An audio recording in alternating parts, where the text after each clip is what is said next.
All right, hello.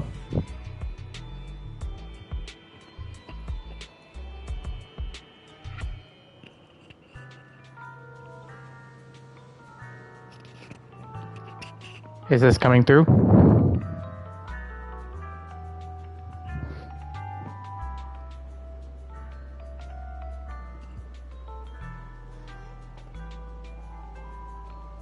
Hello?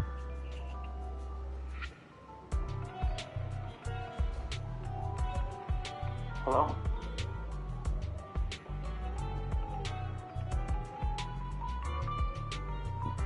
All right.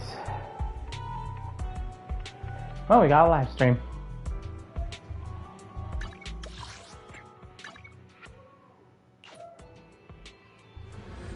Gonna complete all the events and stuff.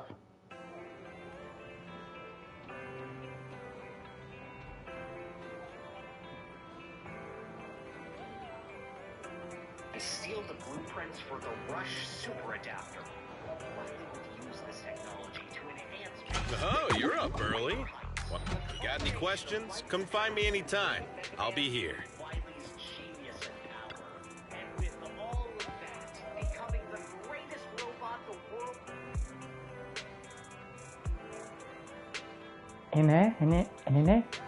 Is it you? I guess it's him. Beloved student. Yeah. Teach me your ways, master. I have to do that.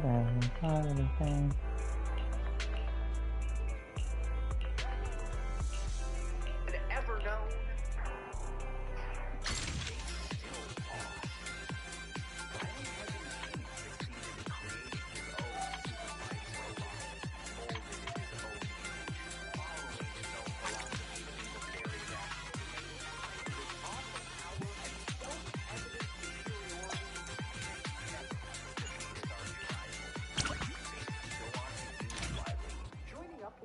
Gives him a shot to fight Mega Man easily, actively against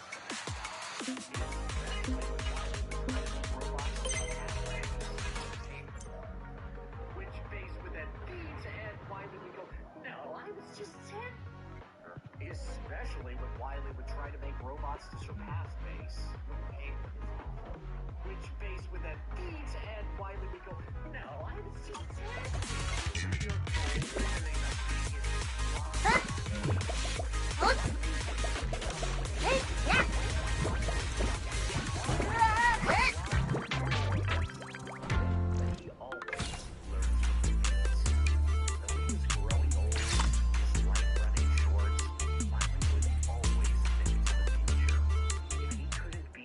In his lifetime, he would create a robot that would defy the future.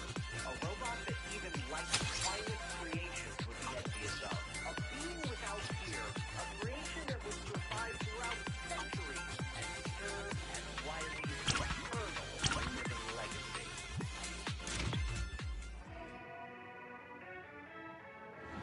You really knew you'd be shaking in your boots right about now.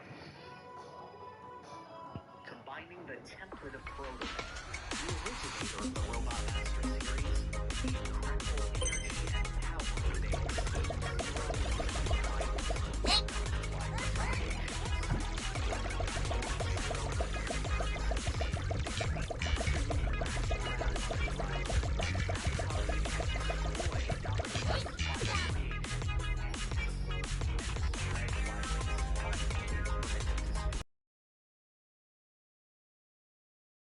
You son of a...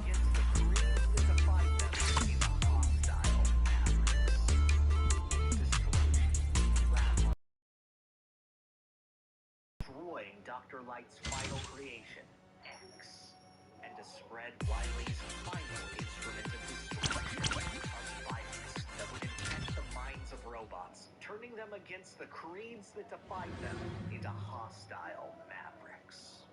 Unfortunately, Zero would prove to be too powerful for Wily to handle, so it was activation with an insatiable thirst.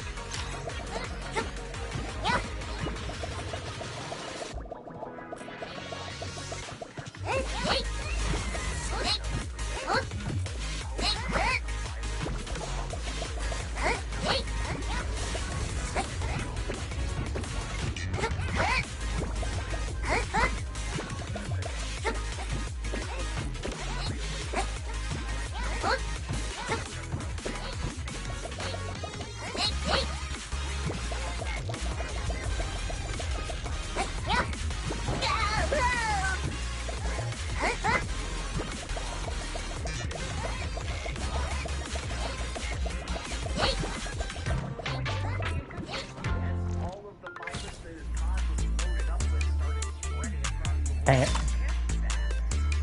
Zero would quickly become his era's most distinguished maverick hunter. The new super fighting robot relied on to save the world. An inspiration.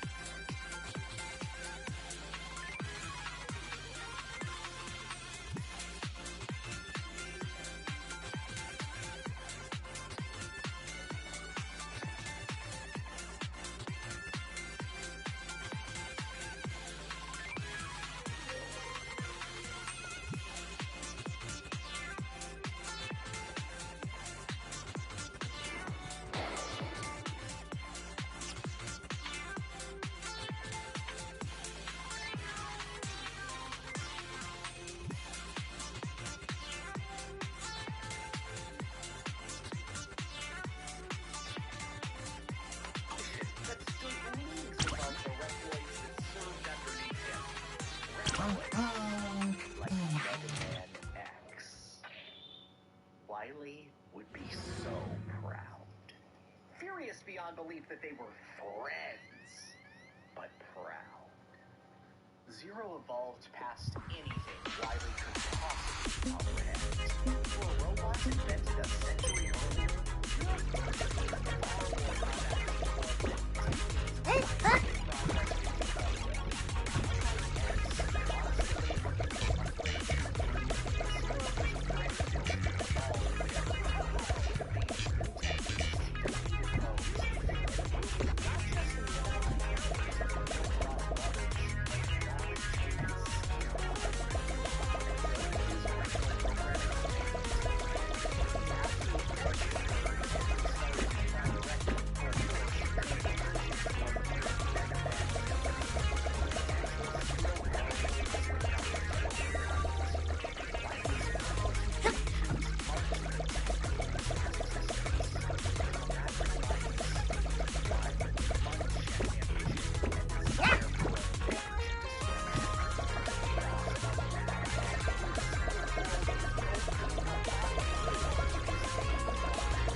Dang it.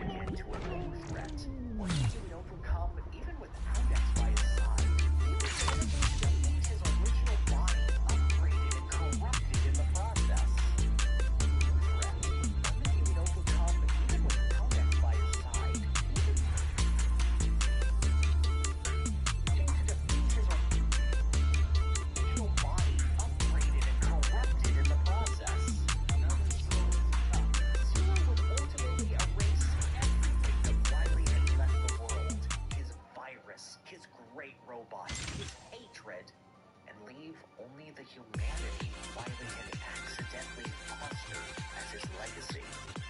Zero transcended Wily's purpose for him and became something more big. Proud of all the thousands of robots Wily would create, Zero was the only one Wily would ever refer to as my son.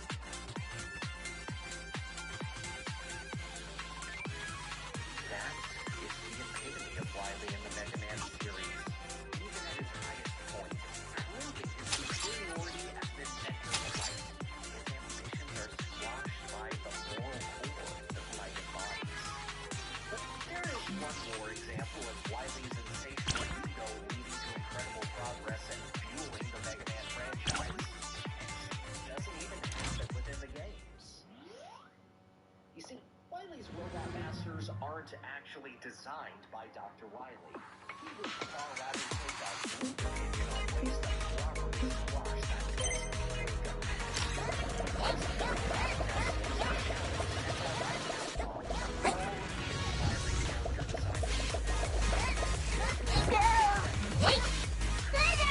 That asshole.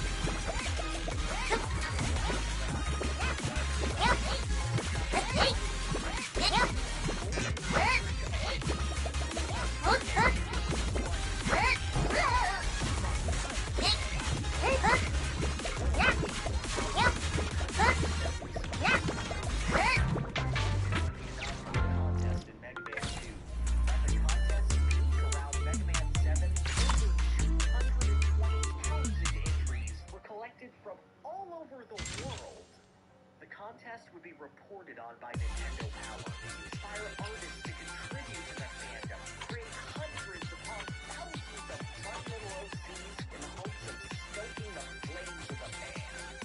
Heck, the teenage artist who made this guy ended up as the illustrator for another, much more famous band later in his career. For the amount of copies that the games actually sold, Mega Man had a illustrator for another, much more famous band later in his career.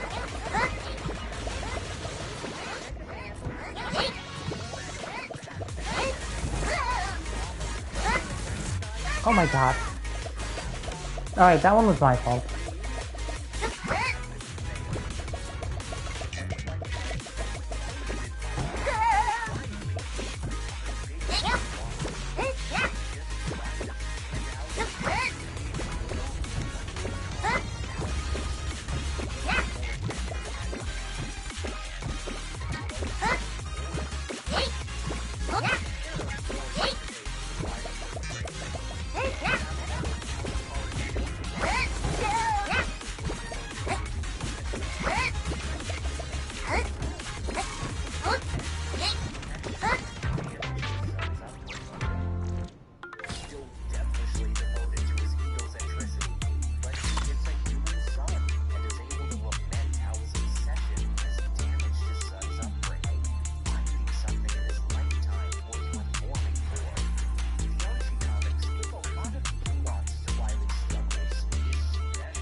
To his relationship with light, and even gives him some direct and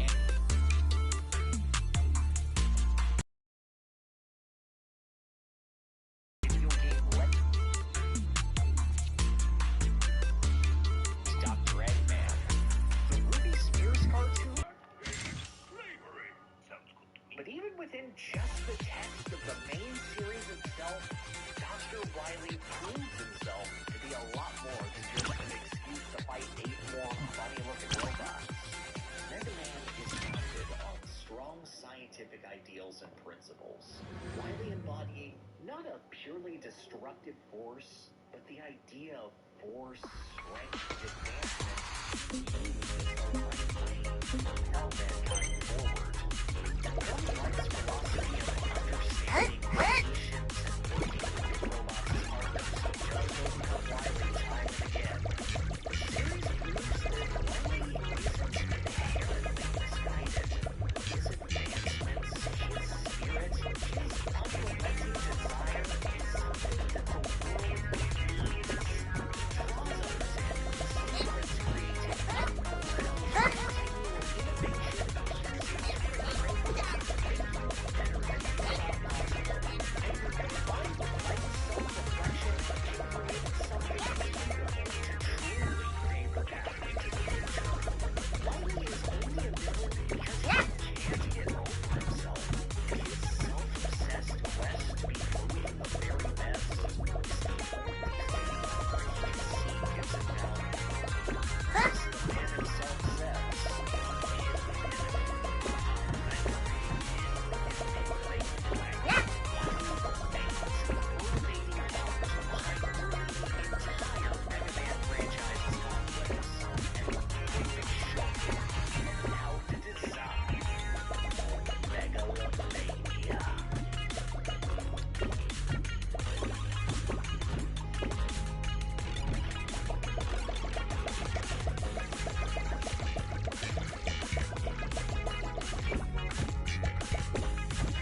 Oh my god.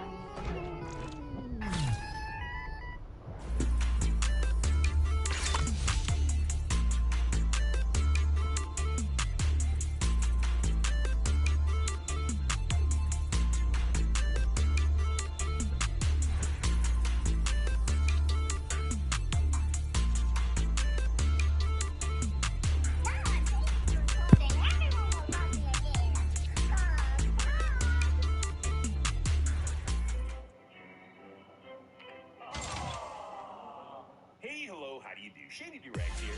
Alright, it's been a hot minute, so let's get back into the swing of things. Today we're returning to Batman the Animated Series to look at its second most renowned episode, Baby Doll. Well, actually, that's a smidgen of a lie. This episode takes place in what is currently known as Season 2 of Batman, but back in the day, it was a completely different show called The Adventures of Batman and Robin, which was a continuation of Batman. Hindsight is 20/20, but this thing was definitely unnecessary. I guess someone thought Robin would be more fun for little kids, which, to be fair, is true depending on what decade you're in, and was certainly the case with yours truly. So I can see where they're coming from adding his name to the title. However, I'm not in a forgiving mood. I'm Batman Beyond annoyed with the intro change.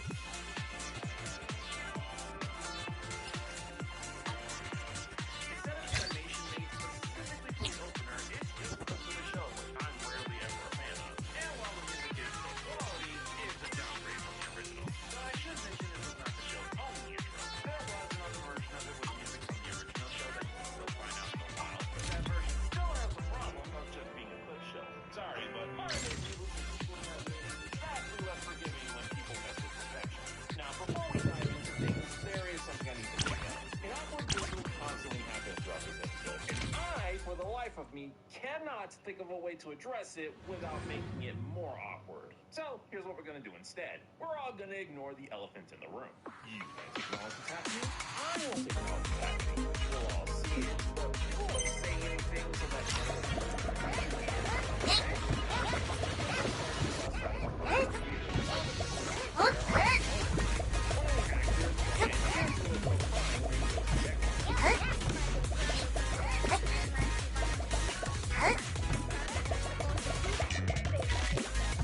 what is your keeper? Here, dry your eyes.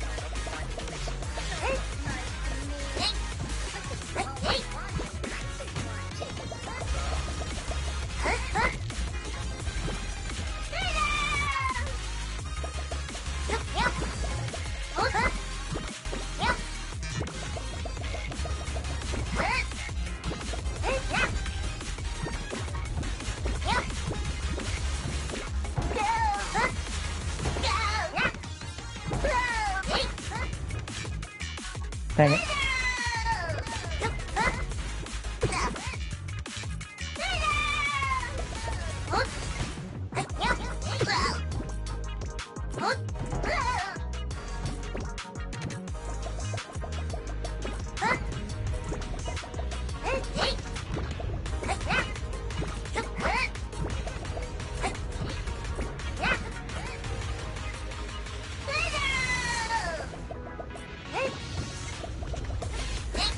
Why am I doing so terrible this round?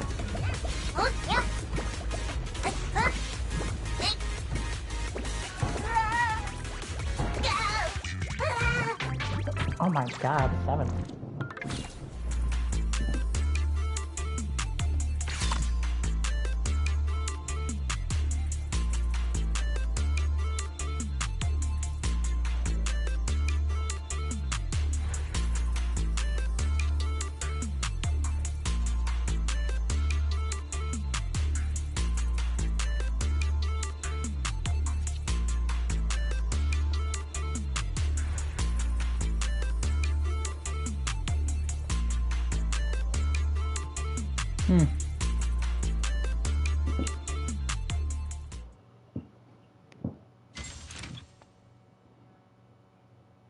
This episode is really going to test my inner need to correct grammar. You! What out? Sorry, I had to play rock tipping. I didn't make it. You didn't do that. We transition to a documentary of an old television show where Summer Gleason is talking about a former actress, Mary Dahl. Oh, I get it. And her now canceled sitcom Love That Baby. The documentary is being presented to the dynamic duo by Commissioner Gordon so they can get the context of this current case. Well, baby, you better have a pretty good explanation for this. I didn't mean to. I remember this show from when I was a kid. It still stinks. Guys! Shut up! Racist. Three of the cast original actors disappeared last week. Original actors? What, was there a reboot? And these two. Miss Vance is on the show at Gotham Rec. I have police bodyguards following her everywhere. But that other one, Mary Dodd, dropped out of sight years ago. Okay. Was Spielberg visiting inside the animation studio when this episode was made? I read about her once in a medical journal. She was born with systemic hypoplasia, a rare condition that kept her from aging. I would put a joke here about Batman remembering random facts he probably read years ago, but it's Batman. At this point, it would be weird if he didn't do that. Do you believe she was 20 years old in that clip? No, I wouldn't, because I was just told some very misleading information. As the adorable baby doll, young Mary has passed 100 million. I mean, 26 years young, but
Oh shit.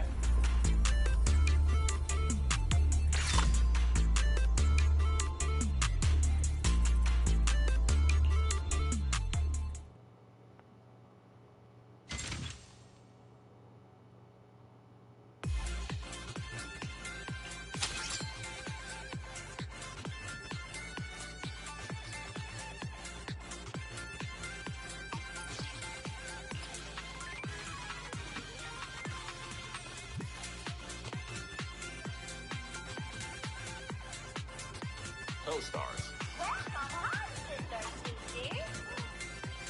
I miss you, doll. Mary? No doll? No, silly. I'm baby, remember? It's Susie and Tippy and Mommy and Daddy and baby. Together again forever and ever. Well, this got creepy. Elsewhere in Summer Gleason's office. Since when are you interested in has-been actors? Since that one's been kidnapping her co-stars. I love the glowing eye silhouette so much. Any reason she'd have a grudge? Actually, they should hate her. The doll put them all out of work when she quit the series to become a dramatic actress. Her house has never been clean. Here's the smell of the blood still. Is that the same voice actress? Oh goodness, it is. Good range, Miss LaFlaca, though that name's not ringing any bells. You play anyone else I know? What delightfully strong neck muscles. May I? Ah, you've arrived. I wanted to Anyone ask you some else? questions Oh, about that's a store shame. management. You. That's what the critics said. Baby's dramatic career flopped, and when she tried to start her TV show again, the networks turned her down. Summer, her name's Mary, not Baby. Back on set, Mary explains how much she loves reliving the show. Here comes Buster begging for scraps. Bad boy, Buster. Go away. God, I love Mary's design and her animation. The facial Actually, expressions especially Belle's are the one who's so been managing the vivid. video Though store she for the does most still part. seem very out of But place in the Customers show. have always loved purchasing carefully arranged bouquets. The flowers glistening with morning dew add beauty to their lives. And that, in itself, is fulfilling. Yet lately, a customer mentioned that rather than buying bouquets in full bloom, he wants to spend time with his flowers. However, simple potted plants don't quite have the same aesthetic charm. It was hard for me out there. Yeah, Whiplash. Said he didn't train an audition, but no one wanted me. He starts monologuing. Over the years, I remembered how happy I was with all of you around me and the folks at home watching me each week. Baby doll. Yeah, more Whiplash. Back in the Batcave. So, I was thinking, perhaps I could create custom potted floral arrangements. Worse.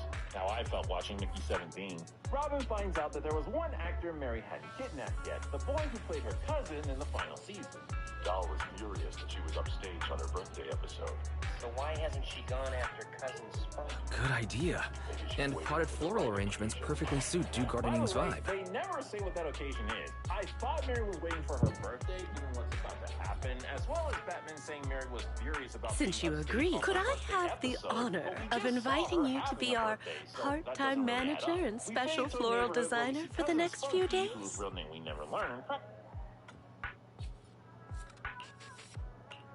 That was abrupt. So, are you gonna be busy with something else? Hey, I have to practice, you know? You're still a stinky jerkface, Spunky. Ah, so this is where Batman and Robin show up in the nick of time, right? Anytime now, boys. Yes. Yeah, it's like the Joker fish gas, except it turns you into a freakazoid character.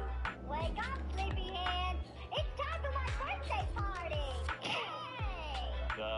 Okay. Spring is here, but the floral arrangement project is just getting started. As an experienced store manager, Well, since you asked, I'll do my best to take care of Dew Gardening these next few days. But I don't know how this works. as a floral designer, you first, well, it's a bit hard to explain. Let's do a practice round. I'll pretend to be the customer. We were just playing characters in a TV show. It was real to me. Yeah, Iron Man 2. Loved Baby Doll until you came along. Okay, I'm joking around, but I genuinely do love the quick switches between Baby's personality and Mary's. The jarringness of it adds a lot to the story. It also makes her more creepy and intimidating in setting, though with that design, yeah, I doubt it'll have the same effect on those of us watching the show. Now, Baby's gonna get even. It's never too late to have a happy childhood. All right, we got a ticking clock and death on the line. It's now or never, Batman and Robin.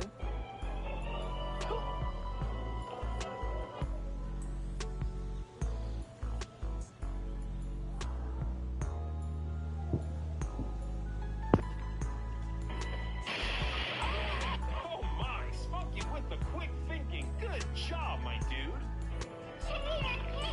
Cheater! By the way, I think this moment might be darker than the surface lets on. You see the size of that explosion? No one next to that cake was meant to survive it. Now look where Baby Doll is seconds before it explodes. She's closer to it than anyone. My headcanon is that this was meant to be Baby's final scene. Mary wanted to spend her final moments pretending to be in the last place that made her happy, with her finishing act being getting revenge on Spunky, as she and her quote-unquote Jesus Christ! Are you trying to take... Oh my god, that exploded. Are you trying to take yourself? Oh. family go up in blazes together. Mary reveals that her our doll has a few accessories to it, like a voice box and being able to shoot someone in the face. But before she could pull the trigger on Spunky... Freaking finally! Now explain, how did you find them? I told Spunky what you were up to, and we switched places. Batman rigged me with a transmitter that led him right here. Oh, wow. Okay. Applause. I genuinely did not see that coming. Nice twist. Aren't you Mr. Smarty Head? Did I mention I freaking love the animation and expressions on this character?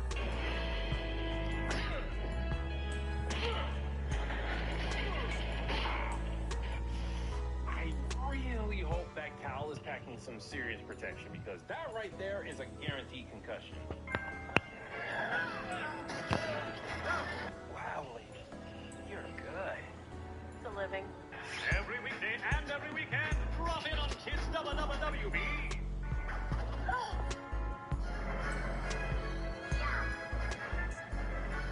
I didn't think this through! Robin unties the kidnapped actors while Batman runs after Mary. The hero and the villain head to a nearby amusement park where Mary hides among the children. See, I might be able to believe Batman couldn't find her if she, didn't look like she missed her exit trying to get to an Animaniacs episode. Batman! Cool. It's Batman. Look, wow. That is the correct response. My first time viewing this, I thought the kids running up to Batman was just a fun little detail the writers put in because that's what kids would do, but it's actually plot relevant. Mary, looking like an adolescent, is hiding among the kids, but them running up to Batman ruins her hiding spot. She can either run closer to Batman with the crowd and be spotted, stay where she is and be spotted, or run away and be spotted. It's actually really good organic storytelling to allow Bats to find Mary.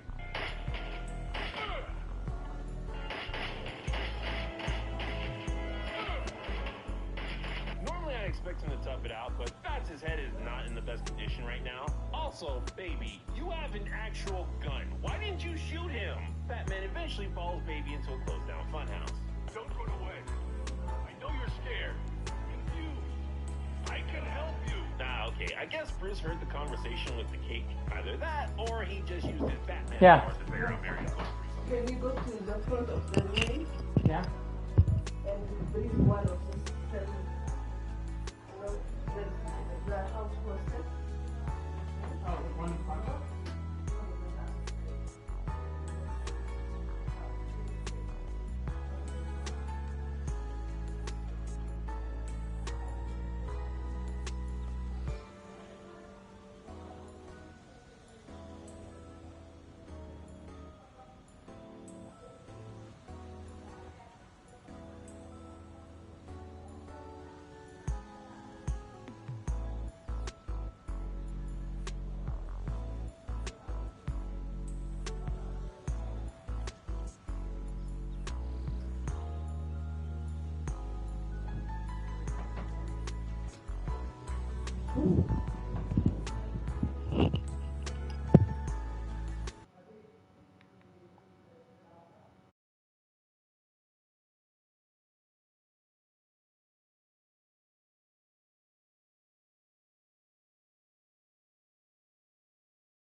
commentary on the police, though I personally think it's definitely a combination. Both character-based comedy and bigger social commentary on law enforcement. Even the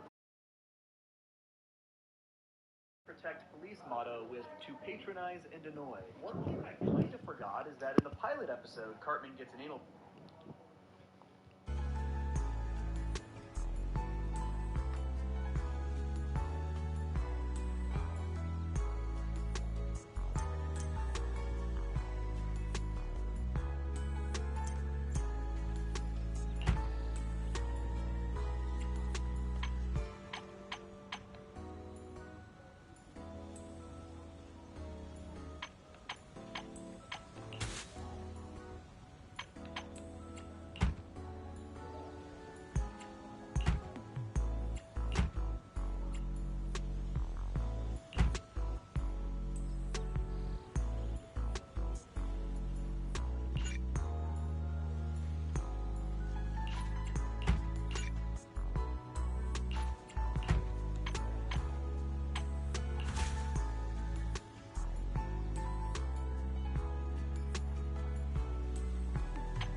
Daisies always carry the morning dew, innocent and fresh.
Probe. Bar Brady is basically the main character of the B story, trying to solve what's going on with the cows in South Park. This is something out of the unusual. Cows turn themselves inside out all the time. This is a pretty common gag through these early South Park episodes. Bar Brady's refusing to see something obvious that's right in front of him. Though this first episode also maybe implies a bit more inside knowledge than we would showcase later, denying that there's a CIA presence investigating UFOs in South Park. That is the silliest thing I've ever heard.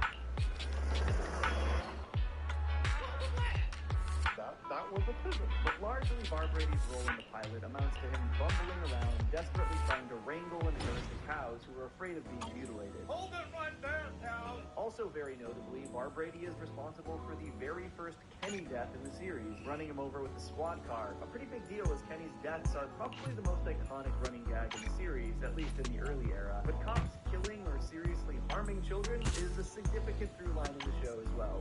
You'll see Bar Brady never really manages to corral the cows either. They manage to outsmart him with a little help from the visitor's device here. But the pilot does set up Bar Brady pretty firmly. A bumbling, incompetent cop who is often in over his head. He isn't showcased in all season 1 episodes, but he is in most, and this characterization continues throughout. In Weight Gain 4000, when Garrison plans to assassinate Kathy Lee Gifford, Bar Brady not only compliments his gun, but gives him advice on the place with the absolute best vantage point to see Kathy Lee. I think the book depository would be a good bet. And of course, after finding out Garrison's actual plan, despite explicitly telling him where to go, he has no answers on where to find him. Hell, he could be anywhere. He also ends up arresting Mr. Hat for this crime. In the following episode, Volcano, he shows the volunteers a 1952 educational video on how to duck and cover in lava. This also showcases Bar Brady exercising his authority when Chef questions this obviously terrible advice. That has got to be the most ridiculous load of pig crap I have ever seen. It is both intention and courage.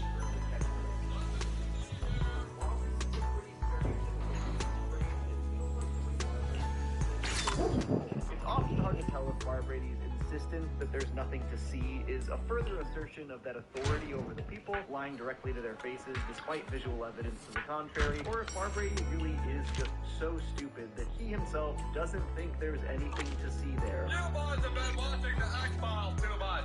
There's no such thing as genetic code. Whoa! There is definitely an implication in these early episodes that Barbrady is corrupt in addition to incompetent. For one, on multiple occasions, he's shown to be having some kind of affair with the mayor, who both seem to be involved in aforementioned corruption. I can assure you that it has absolutely nothing to do with the child.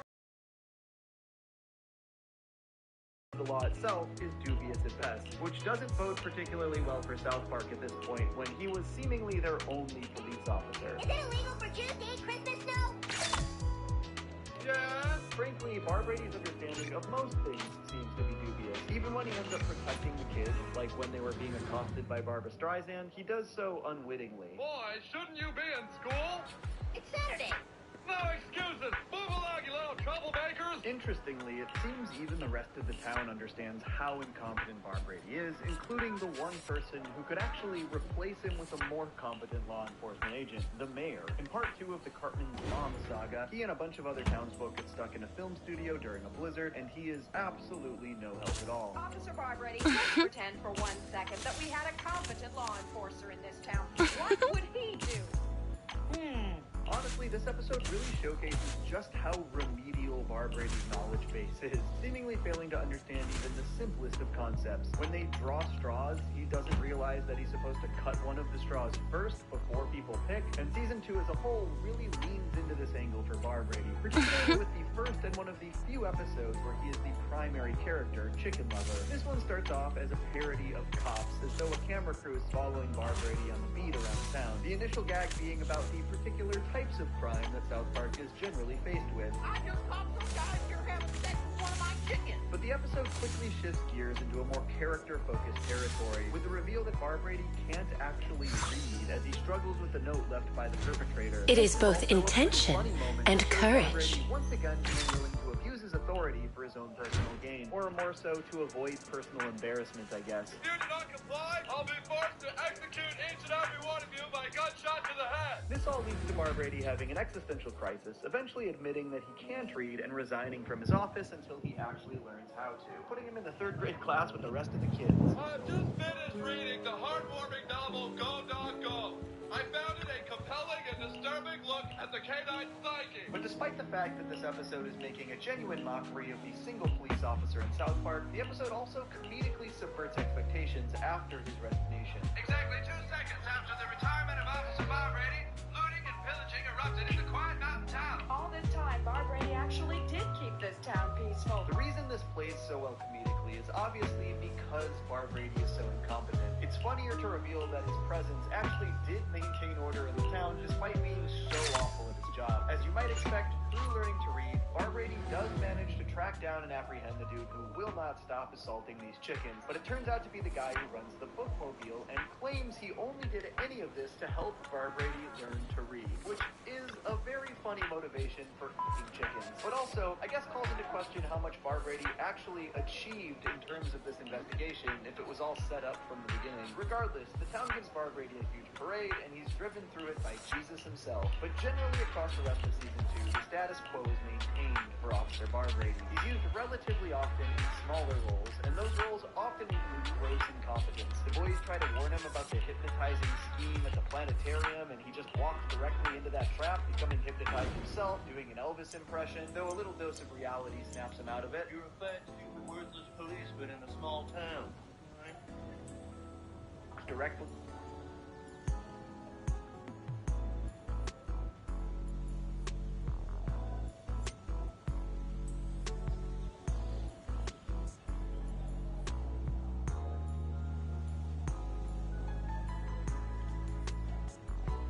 That trap, becoming hypnotized himself, doing an Elvis impression, though a little dose of reality snaps him out of it. You're a fat, stupid, worthless policeman in a small town. Oh, thank you from a fate worse than death, counselor. We also get some real insight into some of the bizarre town norms that Bar Brady upholds in the episode Cow Days, as Kyle and some of the other townsfolk formally declare shenanigans on the carnival folk who are passing through. Well, that settles it. Everybody grab a broom. It's shenanigans! Though this episode also features maybe one of the worst things Bar Brady declares shenanigans on the carnival folk who are passing through. Well, that settles it. Everybody grab a broom. It's shenanigans! Though this episode also features maybe one of the worst things Brady has facilitated, falsely arresting a couple of tourists for stealing their cow memorial and then leaving them in jail until they die, despite the fact that they had never committed the crime. One of the worst things Brady has facilitated, falsely arresting a couple of tourists for stealing their cow memorial and then leaving them in jail until they die, despite the fact that they had never committed the crime. This one is also things Brady has facilitated, falsely arresting a couple of tourists for stealing their cow memorial and then leaving them in jail until they die, despite the fact that they had never committed the crime. This one is also on the mayor and some of the other folks as well, but, you know, Bar Brady locked him up. In Spooky Fish, when Stan's fish starts murdering innocent people, we get a real showcase of Bar Brady's lackluster investigations, despite the incredibly obvious evidence scattered across the Marsh's yard. Well, this all looks Bar Brady ends up tied up in the Marsh's basement for this entire episode singing Jimmy Crack Corn. He is a strange, incompetent guy, Officer Bar Brady, further evidenced by his coffee order, which seems to just be getting smacked in the face with a cat. But the end of season 2 marks a pretty momentous occasion for the police in South Park in the episode Prehistoric Iceman. Stand back, people. There's nothing to see here. What about the prehistoric Iceman? Oh, yeah, there is that. This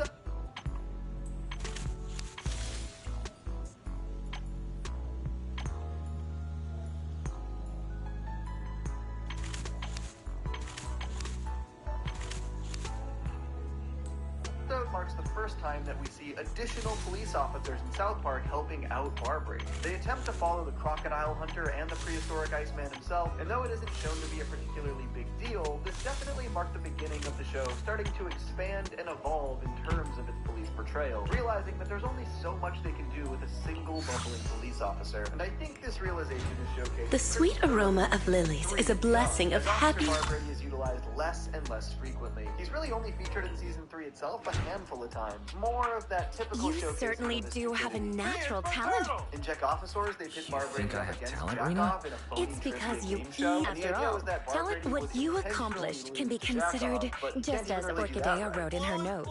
Honestly, A the floral Bar Brady designer appearances must in feel the era tended to qualities of oscillate this potted between that same arrangement. I brought stupidity we snacks. were used to, and now the occasional signs of minor integrity. Though What's those that signs supposed were to mean? often meant to Is criticize everyone- other people or groups, like when he actually properly questions the ATF's evidence during the meteor shower party, or when he stands up to Nambla's threats. Political prisoners? No, these are child molesters. But these come alongside other rougher moments, Oh, like taking no what issue a with the coincidence. KKK's demonstration Not from only Chef is my Goat Nammers, or temporary his a gross coincidence negligence when indeed. investigating the death If of I Mr. and hadn't Mrs. staged a Pennerman. chat, Though Farmer is my Jenkins previous shot them as request self-defense causing on you his trouble? property, Bar Brady was so distracted in questioning Jenkins that he didn't notice Cartman It is a little literally difficult, steal the yes. corpses. One moment Bar Brady will give seeming reassurance that he won't do something stupid, like shoot the man who stole Cartman's I property visited keeper, and the next several he old runs friends that in very search of the guy over flowers with his you car. mentioned. They also start to slowly introduce additional police However, presence, whether that's more local no one's cop support ever. like we saw Lycon and I have previously, been or often gathering other intel. Our agencies client like has failed to FBI. find We saw any this in other. episodes There's like only Butters 2 days Radio until the episode banquet. or Fun with I hope Steel. this When doesn't Butters become a was regret of mentioned, both Bar Brady Victoria actually Housekeeping hangs up on and him our to try and client. keep the line clear in case they get their call for a ransom. Just, again, gross negligence and incompetence. As expected And of when the Victoria boys steal Housekeeping. Farmer Right. Jenkins' baby It's calves, not you can easy really see maintaining that an. they I'll wanted keep an to eye out. extend police Fortunately, operations away you've from Bar seen Brady and Weiss's the work FBI's already, inclusion. right, Rena?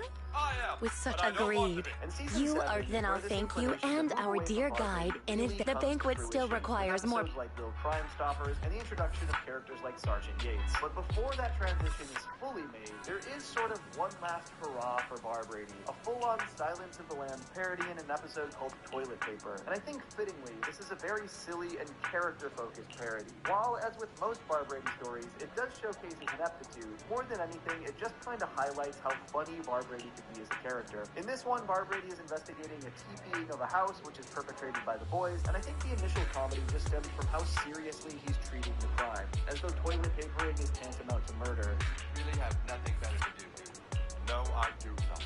Through this Josh Myers kid, who is the Hannibal collector stand-in, we actually start to learn more about Barbrady's life than we ever have before. He questions Barbrady's motivations and what led him to become a police officer, though the info he reveals, while it could be used to further interrogate Barbrady's motivations in becoming a cop, it mostly comes across as unrelated trauma. All right, Miles Charles needs to hit me with a bell. But while Silence of the Lambs is about Hannibal leading Clarice Starling through the case and allowing her to come to many of the conclusions herself, Josh largely gives Barbrady the evidence and directly tells him where to go, which Barbrady still manages to mess up. He ends up wrongfully arresting Butters for the crime, and for many years, this would sort of be the last major showcase of Officer Barbrady as a character. He, of course, would make brief appearances for years to come. He's shown making many arrests when necessary for the story, like Stan's grandpa in Grey Dawn and the pharmacist in Quest for...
Sunflowers always follow the sun, just like a loyal heart that never leaves.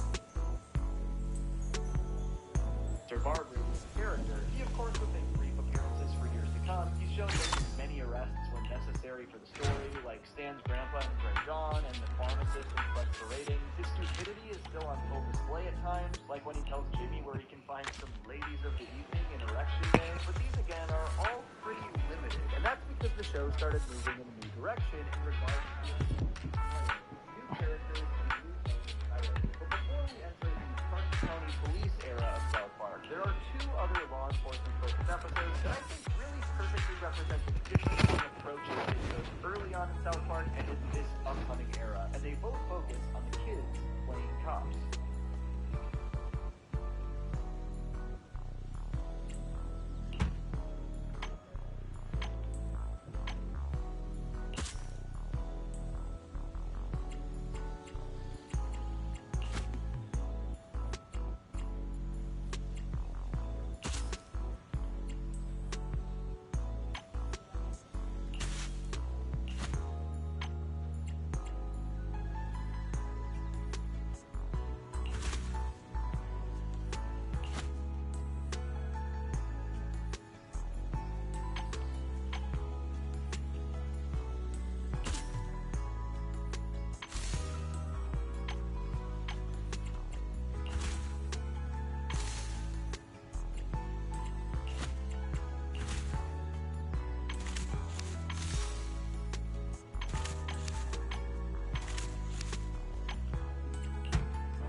A combination of simplicity and modernity, with no extra lines.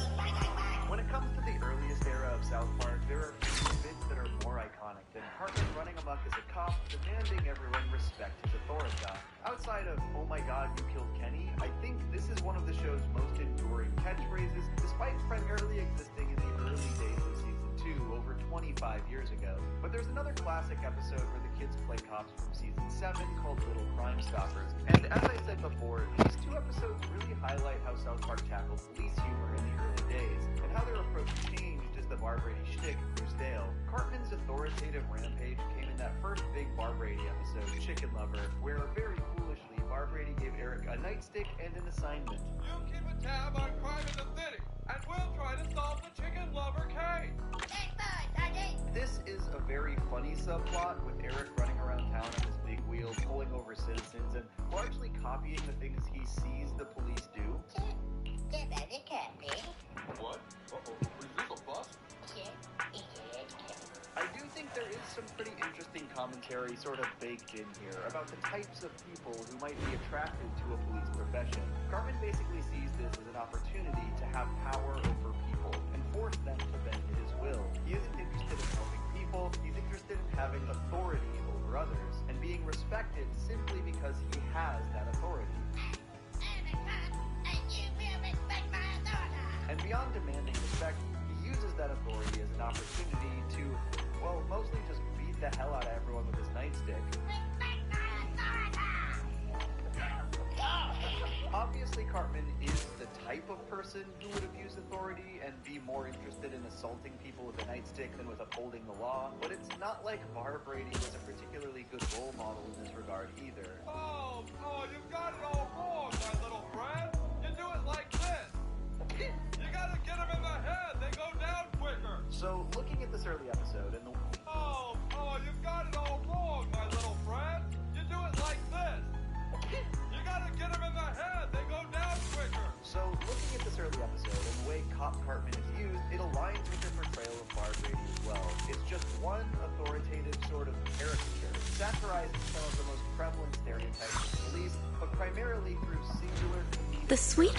One dumb, bumbling cop who has no real idea how to do his job, like Bar Brady, or a very authoritarian approach where he abuses his power, like Cartman. But these are primarily showcased as individuals, and from a very cartoony standpoint. It's not really diving into the police as an organization, or looking into the police system as a whole, which is definitely the direction they head in season 7 and beyond. Yeah?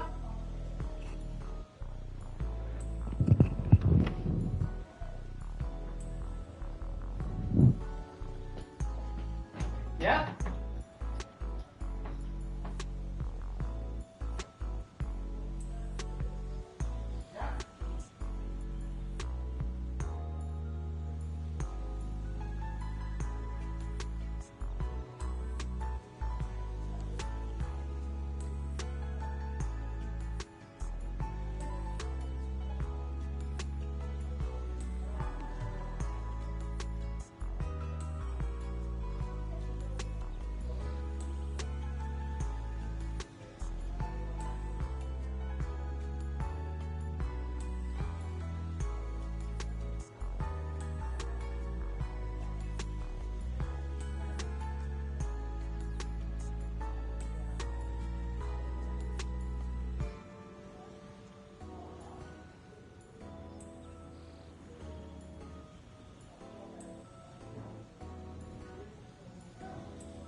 tasked with finding an old woman's missing pie. Jesus, we're too late. I think we can piece this case together now. Though they solve the case quickly, they let their imaginations run away with them, and they accuse this poor old man of planning to murder his wife over a cherry pie. But the boys eventually are hired to find Sarah Peterson's missing doll, which takes their investigation all across town. This sequence does a good job highlighting the influence from various types of cop media. They interrogate Butters with an effective good cop, bad cop routine. They follow leads and investigate the crime scene, which is even taken over by a bunch of other kids who are playing FBI. And of course, it all leads to a shootout with Bill and Fosse. I love the second half of this episode a lot. It's one of my favorite kids get in over their heads storylines in the show. The boys are given junior detective badges by the actual Park County Police for solving the missing doll case. A combination of simplicity and modernity, with no extra lines. Lieutenant Dawson here, who immediately sends them out on assignment. There's a meth lab down at 567 Malavista. The operators are probably armed to the hilt with illegal weapons. This is kind of the perfect first story for South Park to really dip their toes into this kind of portrayal of the police department. This twist itself catches the boys and the audience off guard, and there's sort of a perfect in-episode transition between the more lighthearted kids playing cops and the comically intense cop drama side of things. And it's incredibly funny to see not only the boys stumble into these actual dangerous situations, but all of the criminals panic as though the boys are actual cops, which always escalates insanely. Damn. But this is also the first South Park episode to really showcase the inner workings of a police department. The various personalities, the hierarchy, the culture, etc. And they pretty immediately paint it as a corrupt institution. The moment the boys return from their first case and get chewed out by Lieutenant Dawson, 3 other detectives are fully on their asses. Well, if it isn't the super cops. These other cops immediately probe the boys to determine if they quote-unquote skim off the top or partake in any other corrupt practices. And then they get paranoid that they're going to turn them in to try and fix these clear systemic issues. You think you're gonna waltz in here and clean up the system? Is that it? We just want to be junior detectives. But what's more, the episode doesn't just they're going to turn them in to try and fix these clear systemic issues. You think you're gonna waltz in here and clean up the system? Is that it? We just want to be junior detectives. But what's more, the episode doesn't just portray these cops as transparently corrupt, it also portrays them as incredibly stupid. They remain convinced that the boys are out to get them, despite obvious evidence to the contrary. Just as I suspected. Please, that specific flower, they're merely decorations, not the focus. Your tone seems a little different today, Lycon. My apologies. Though I cannot divulge everything, I don't want... They require an extremely difficult and specific environment, and are far from easy to cultivate. The commission we received, in addition... I think I kind of get it. In any case, neither you nor Miss Orchidea of Do Gardening should... What a coincidence! Just now, was that? Yeah, it was Lycon. Then, is finding... No need. I heard that... I see. By the way, Lord Bacon, could I ask you to maybe arrange... Of course I can. I'd be happy just having a pot of blood if I have to say. Creativity with their storytelling and their criticism and satire. And Little Crime Stoppers is for sure that transitionary episode. It comes just a few episodes after Barb Brady's last big story in Toilet Paper. It's the first episode to introduce the Park County Police Station, where previously we would only see the smaller South Park Police Department, where Barb Brady worked, and Lieutenant Dawson was clearly a bit of a proto-Harrison Yates, who would become the primary cop character in the show moving forward. Though, funny enough, Yates would actually be introduced just a few episodes after this, marking the beginning of a new era. That's alright. So, as we've established, Matt and Trey really felt they could only do so much with the old bumbling cop model, and The decided simple at some blue, point that green. they needed an upgrade. They talked about this a bit in the season 19 commentary. Over the 19 years that we've been doing the show, we actually needed real police. So slowly a real police force has shown up in South Park, and there's an actually police department. There's Detective Yates. If you're asking yourself, wait, who's Yates? I thought his name was Detective Harris. You are correct. For some reason, the show seems to forget his name sometimes. They call him Sergeant Harrison Yates, Yates and other times call him Detective Harris. But his canonical name does seem to be Yates. And interestingly, he was actually introduced as an FBI agent in the episode Christian Rockhard. Maybe even weirder, the episode shows that he works at the exact same building shown to be the Park County Police Department back in Little Crime Stoppers, but now it reads United States Federal Bureau of Investigation. This isn't really important to the video, but if I have to know this useless info, so do you. In this one, Yates interrogates Stan, Kyle, and Kenny after they're arrested for downloading music on the internet. Sir? Technically, this is a portrayal of the FBI, which we will cover more of later, but Yates basically teaches the boys a lesson about the dangers of downloading music, showing them the kinds of damage it can inflict on those poor, poor musical artists. Brittany used to have a Gulfstream 4.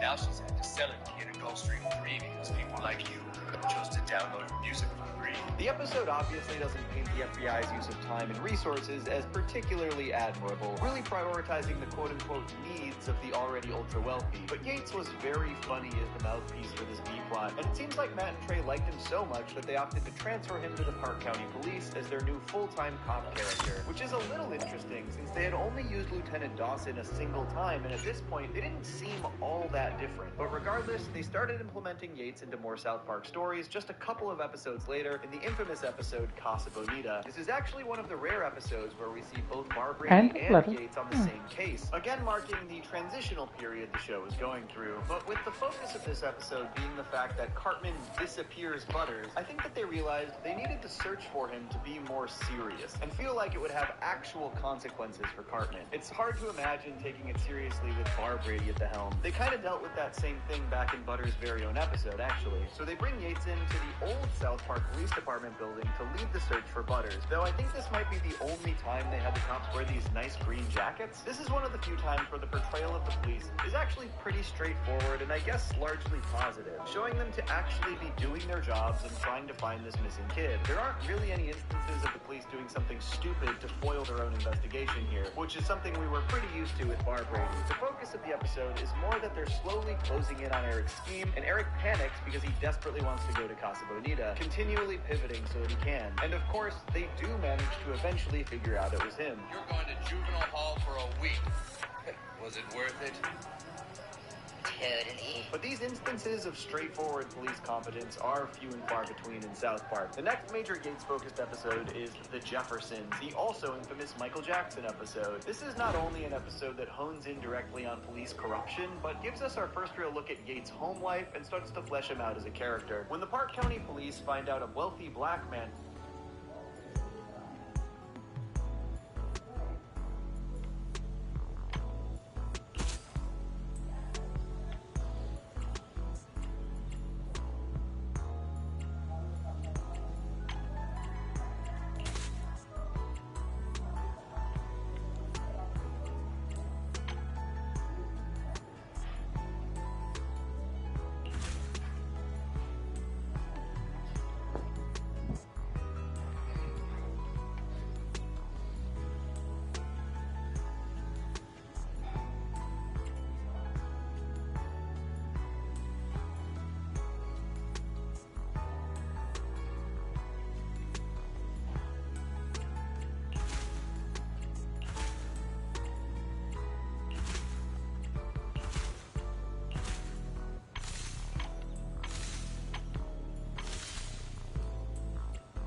The warm wooden base feels like the embrace of the earth. South Park, namely Michael Jefferson, they immediately jumped to frame him for crimes he didn't commit. We got another rich black guy. I want him humiliated and dragged through the dirt, and I want it done by the foot. One thing that's clear in South Park's portrayal of the Park County Police Department is that they are transparently racist. This is a major aspect of tons of the episodes we'll go over. Yates has his team go in and plan evidence for a whole smorgasbord of heinous crimes all around the Jefferson household, only to realize he's white. Made an innocent man go to jail who wasn't black. But this whole story here seems to be heavily satirizing the O.J. Simpson case as well. Basically a case that seemed to be open and shut, but was muddied by the fact that police literally planted evidence. Just like O.J. Do you know how hard those cops work to bring him? Which truly is crazy. I mean, OJ definitely did it allegedly, and primarily got off because of the aforementioned planted evidence. And that's basically what they show the police do here in this case as well. Even beyond the Park County police, they contact the Santa Barbara PD, who claims they planted all of the molestation evidence against him in the first place, obviously alluding to the real case against Michael Jackson. That's damn fine police work, Sergeant. Damn fine. But the Park County police in this episode are basically so invested in planting evidence to frame this guy that they're somehow actively ignoring and missing the completely shady behavior he is exhibiting. Literally, while they're planting the evidence against him in his home, Mr. Jefferson is climbing into kids' windows and trying to sleep in their beds. This episode also actually starts to dive a bit into Gates' home life and introduces his wife Maggie, who helps motivate him after he questions himself. Rich black men for crimes they didn't commit in your plan. So this is the first real episode that showcases Yates as the guy in charge at Park County PD, and also the first that gives us a look into his personal life, and it makes his motivations pretty clear. And I think the next major Yates episode also reveals why he ended up being such a good Bar Brady replacement. Because where you can do episodes like The Jeffersons that satirize the systemic corruption of the police in a comedic way, you can also do episodes like Cartman's Incredible Gift, where Yates is shown to be, much like Bar Brady, pretty f***ing stupid. In this one, while investigating the left-hand killer case, Yates very foolishly believes that Cartman, after suffering head trauma, is now psychic. Where are my car keys? Probably in your front pocket, dumbass. Most of Cartman's psychic abilities end up boiling down to him thinking about and imagining food, which...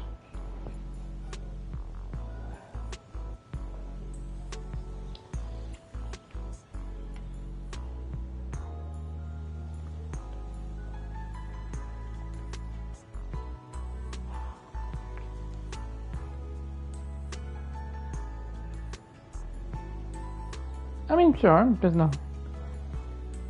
Yes, ice cream is fine.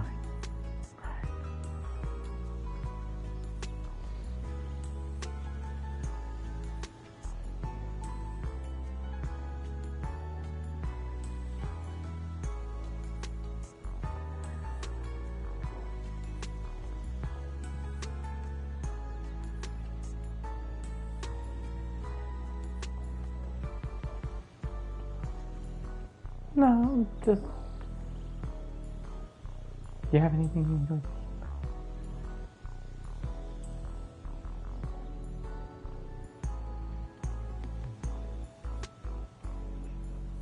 Is very funny, but over the course of the episode, Yates keeps arresting the wrong people because of this psychic advice. And then, when the murders continue, he believes them to be copycat killers and not the original killer. So, back to the gross incompetence angle like we saw with Bar Brady. He is fully fixated on the idea that they need psychics to help solve the cases instead of just regular old evidence, to the point where Kyle has to pretend to be a psychic just to deliver some of that important clear-cut evidence to Yates. This does come across a lot like one of the older Bar Brady type stories, though it's obviously much more intense in subject matter, basically a parody of Red Dragon. But Yates just makes the dumbest decisions at every single turn, even when they get to the killer's house. Those aren't left hands, see? On your left hand, the thumb faces to the left. Those are all right hands. Honestly, the time it takes Yates to get to the answer is so funny. They show an entire montage of him trying to figure out that you can just turn your hand around. So even in this Yates era,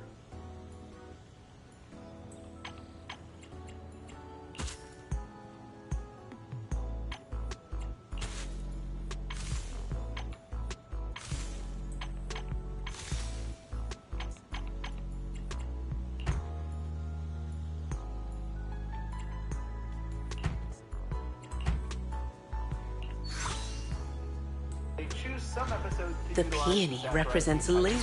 and others just to make the primary detective out to be a comically inept idiot. Kind of the best of both worlds. Yates often takes a background role as well, just popping in and out when there's something that requires investigation, but doesn't fit into the story in a larger sense. He's at the hostage scenario in the death of Eric Cartman. He investigates the disappearance of the Orca and Free Willsiacs. He explains case details for the Hardley Boys and Mystery of the Urinal Deuce. So that's about the long and short of it, Hardly Boys.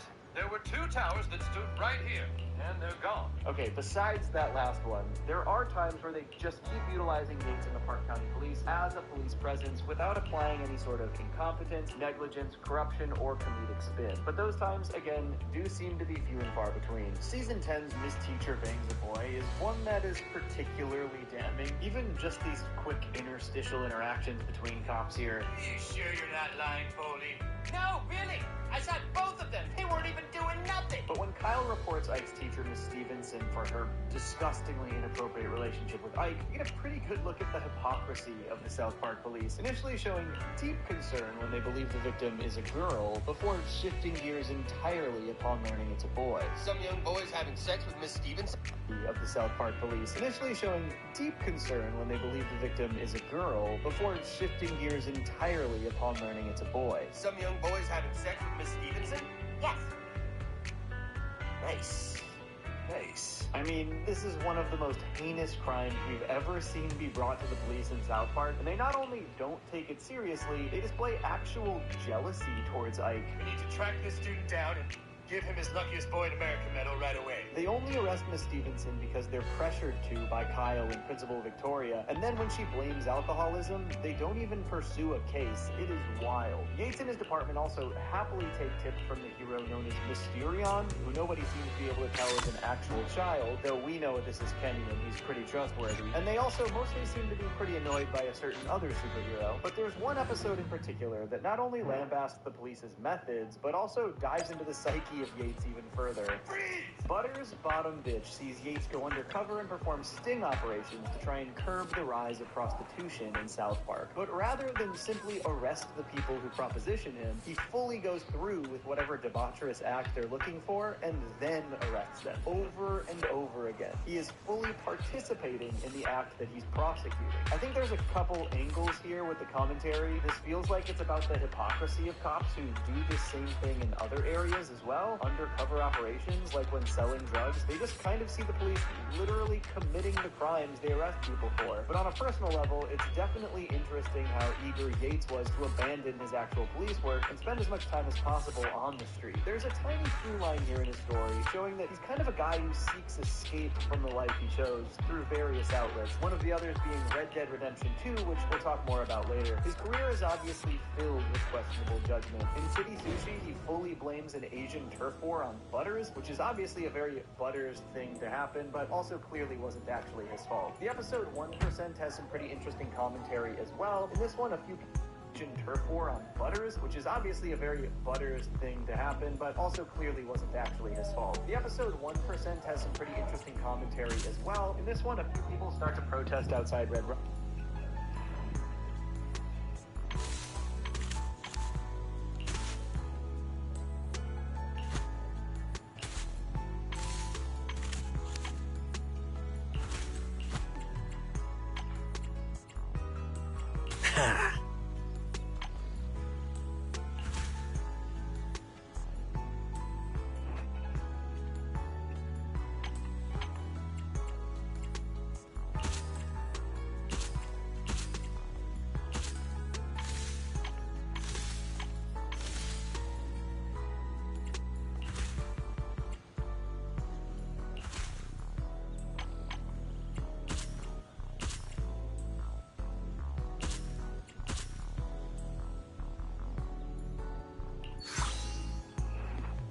Obviously a very the lamp branch to happen, but also clearly wasn't actually his fault. The episode 1% has some pretty interesting commentary as well. In this one, a few people start to protest outside Red Robin, and the police throw literally all of their resources into containing it. So much so that it's entirely clear that the real cause. This episode was obviously produced during the Occupy Wall Street protest, but in general, this feels like a pretty blatant indictment of the way police handle protest crowds, often antagonizing and exacerbating things to the point where they cause more issues than they solve. Other times, they just outright admit that they can't help, like in the episode Insecurity, when everyone was fully spiraling about delivery men and Banes, thanks to their, as the episode is aptly titled, Insecurities. There's nothing more we can do to protect your homes.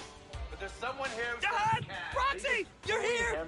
The security companies here. A Nightmare on FaceTime also showcases their incompetence as they completely fail to apprehend the Red Box killers, instead straight up murdering their own man and completely forgetting the crimes they were actually trying to prevent and prosecute.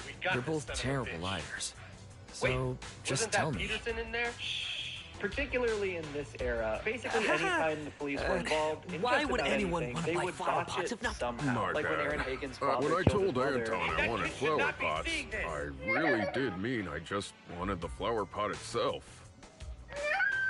South Park police It's often because seem of to these be two. focused on the wrong thing like this. In the I Magic hear Bush, that if after you have a Cartman wild and Butters hound or use a so, drone I to wanted spy to on buy the a head. neighbors, Yates and the other cops aren't so much focused on the gross invasion of privacy as they are what exactly was captured My on bad, video, namely Mrs. Tucker's bush. Rather than cracking down on the are use you of here on drones, they business seem to just too, spend a ton of Wise? money to form their own massive drone army to Well, combat the I'm growing actually use of fulfilled. drones. Not a strategy that makes any particular seems sense, really. we- Yates and the police play a big role in one of my Right. favorite This is what we've underrated looked around, episodes as well, Cock Only Magic, where they try to found crack down on these illegal two- Cock Magic the Gathering matches. The way they fixate on these underground thank Cock you. Magic rings Either is way, so funny. But they also seem to be far more Of course. concerned with the But, chickens than they do with the many people Once I'm they're free, meant to I'll get serve. you. Can you imagine being kept in a small cage, barely able to turn around, and then finally let out only to be blasted by Arctic ice spells and legendary creature cards? This episode has two different types of cock magic, consistently being confused with one another, with Randy performing the other kind. When these poor parents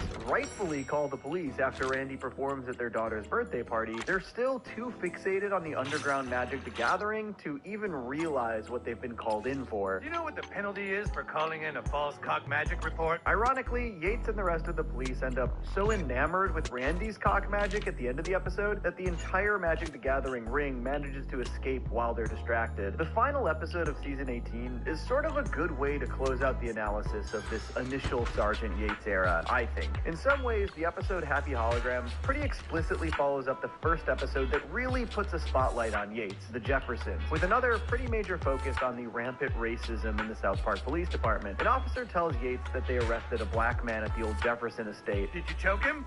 Yes. Did you shoot him? Yes. So what's the problem? This sees the return of Michael Jackson in hologram form, and obviously the focus of the entire subplot of that initial Jeffersons episode was Yates spiraling about his role in framing black men, not because of how detestable it was, but because he almost framed a white dude on accident. And this entire sequence here in this episode really harkens back to that story, with the police just shamelessly justifying their abuse based on race. How about we say he's mixed race? As long as Adams only choked the black half, I think it's okay. This episode also shows that Yates and co. are sometimes so focused on race that they completely miss what's actually happening, like when the hologram of Tupac enters the police department Terminator style, and they think one of the cops is just telling a racist joke. A black guy walked into the police station.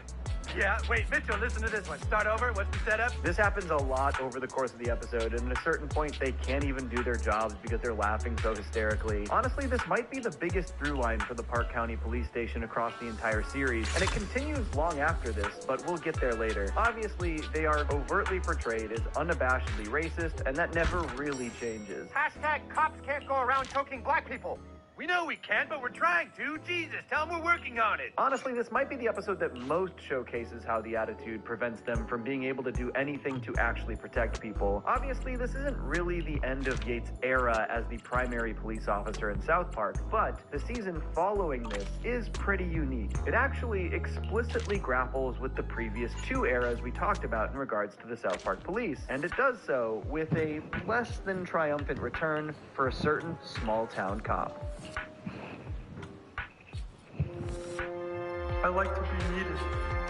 Season 19 of South Park is one of their most interesting in the entire series run. Honestly, it's a season I'd like to do a full separate analysis on at some point, but the season itself is very reflective. The show is sort of metatextually reconciling with its place in TV history, and its unique situation where it's this show that has existed for so long that it sort of transcended multiple eras. That led us into the bigger discussion of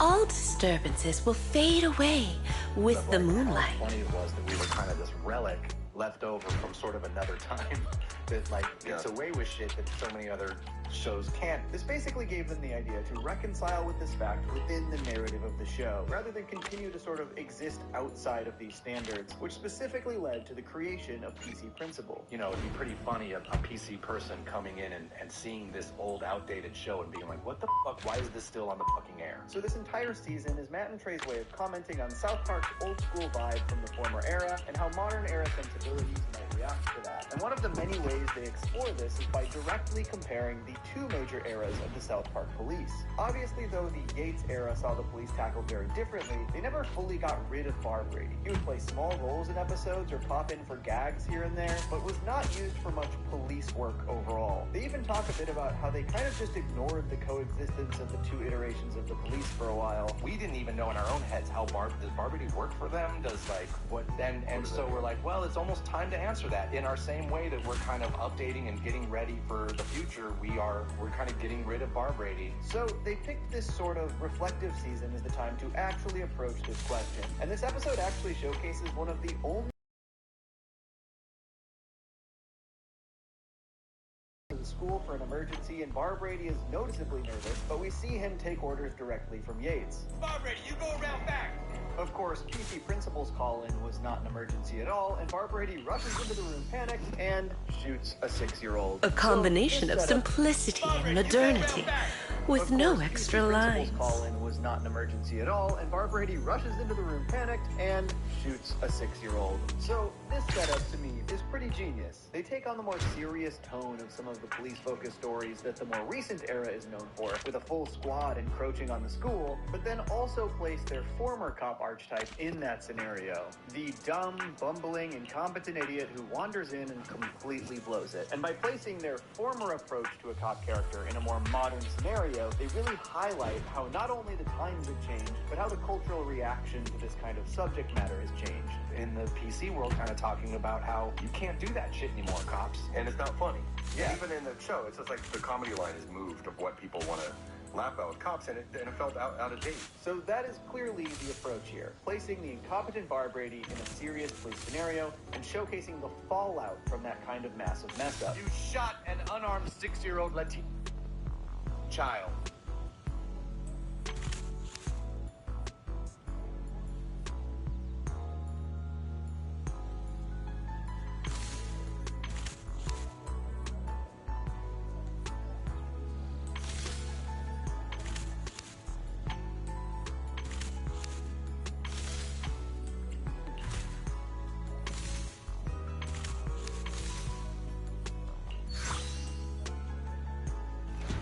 Happiness is like the fluttering shadow of a butterfly moving toward you. I do think their approach for the rest of the episode is pretty interesting from a character perspective, though, because for basically the first time in the entire series, they give Bar Brady a sadder and more empathetic story. I used to be the only policeman in this town, remember? You're from another time, Bar Brady, and the last thing that needs to go. Obviously, we all know Bar Brady is a terrible cop, but it mostly stems from stupidity and ignorance and general lack of capability. Whereas the police regime that replaced him within the series showcases much bigger, more insidious systemic issues: corruption, racism, gross negligence, etc. And so with that in mind, they tell this sort of sad, somber story of Bar Brady losing his job and struggling to make ends meet because it's the only thing he's ever known. This is for sure the most we've ever learned about Bar Brady's home life. In the early days of the show, we did get confirmation that he has a wife on a couple of occasions. Bar Brady, your wife called. She wants you to get some pizza on the way home. God damn it! And the episode sort of teases the idea that she's still around as he comes home and explains that he lost his job, with a maybe more heartbreaking reveal that his wife has seemingly passed and all he has left is the episode sort of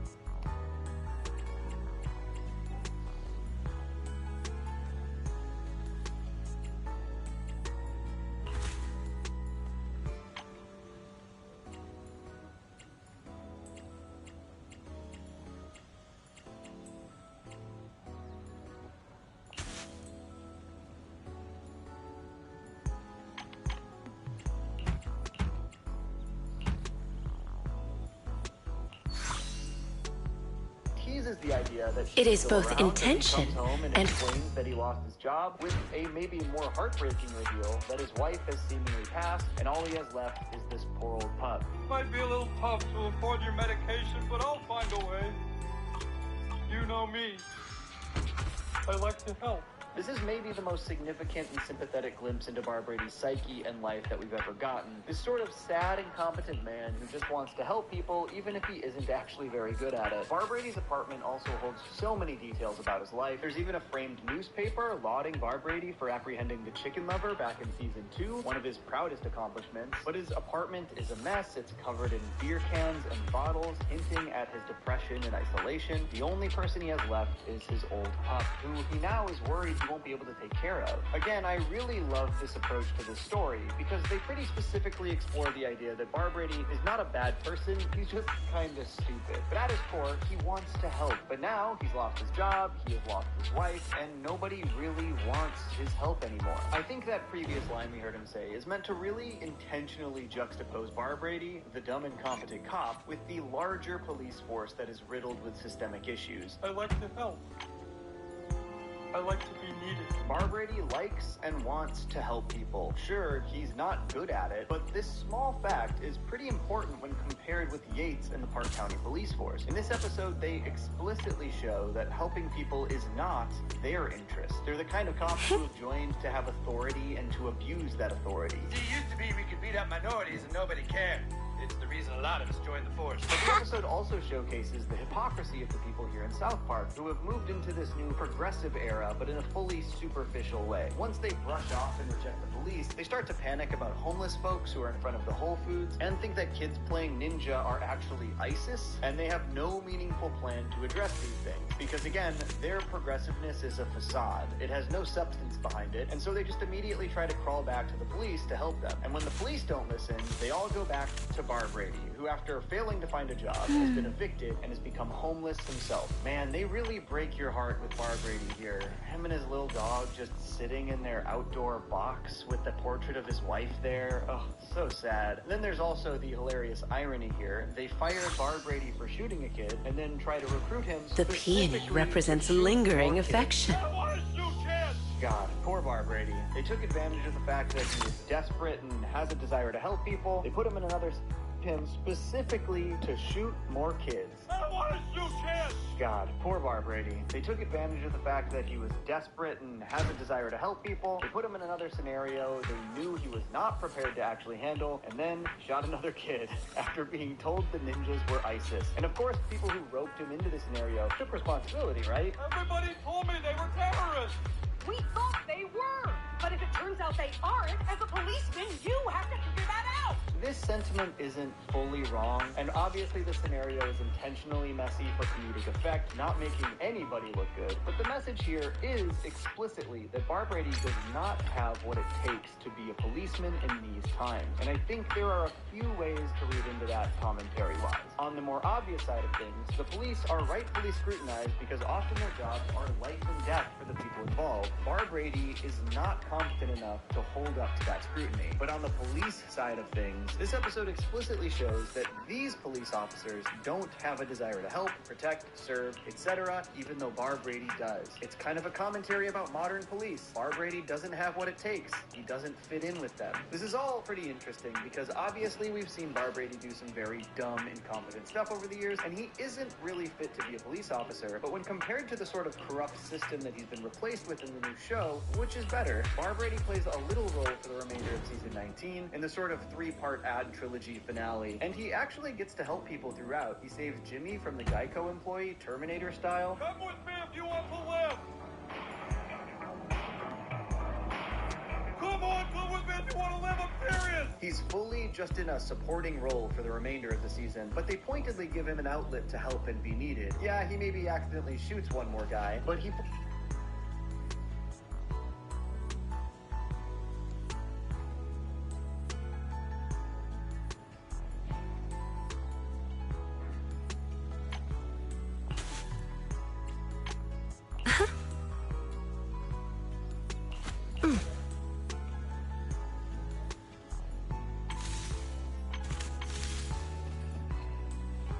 relatively important role in the finale as the town has to reconcile with the sentient ads. This episode aired almost 10 years ago at the time I'm writing the script, and since then, Barbrady hasn't really had any meaningful role in the show. Despite giving him this sympathetic angle, they really do follow through with their promise of retiring him from the series. He makes tiny cameos in a few episodes, he even dons his police uniform again in some of those tiny cameos, implying that he's gotten his job back since season 19, but he otherwise has not been used in any meaningful way. Though, we do get a brief cameo of a very old version of Barbrady at Shady Acres Retirement Home in the post-COVID special. And even though this takes place in The King of Flowers effortlessly commands admiration. Of a very old version of Barbrady at Shady Acres Retirement Home in the post-COVID special. And even though this takes place in the bad future that is eventually overwritten, it does show that he has a new little dog, which, you know, might be the closest we get to a happy ending for Barbrady. But this mostly marked the end of Barbrady as a police officer in South Park. Obviously, the show wouldn't be done satirizing and commenting on the police. The modern era of the show, reflective of our own world, addresses police issues pretty often in a variety of ways. But before we dive into this modern era, let's take a quick detour, because the show has also made a point to satirize many of the other law enforcement agencies across their long history as well.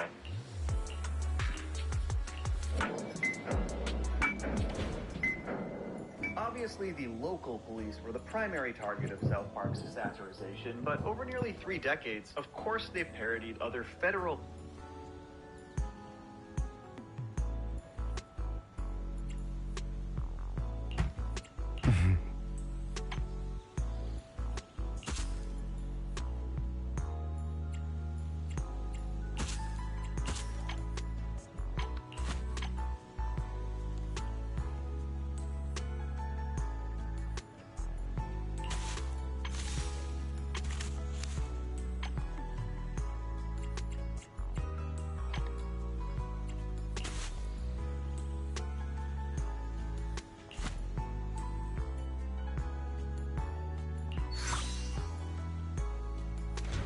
Engraved with a profound charm, understated yet dignified.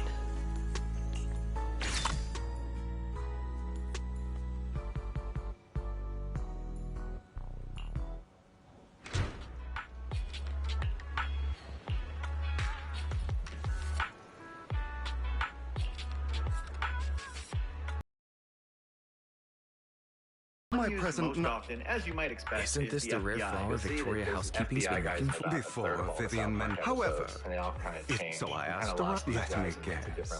This flower requires. As expected of you.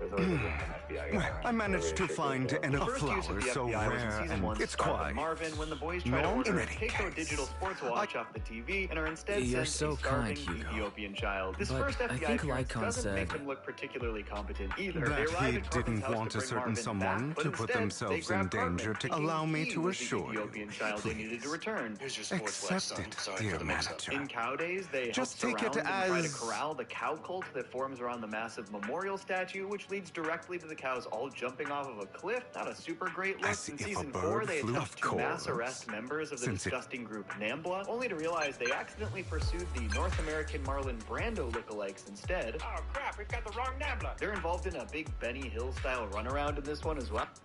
Group Nambla, only to realize they accidentally pursued the North American Marlon Brando lookalikes instead. Oh crap, we've got the wrong Nambla. They're involved in a big Benny Hill style runaround in this one as well. South Park didn't often portray the FBI's methods as particularly effective. Johnson, sir, check the goat for diseases. Yes, sir.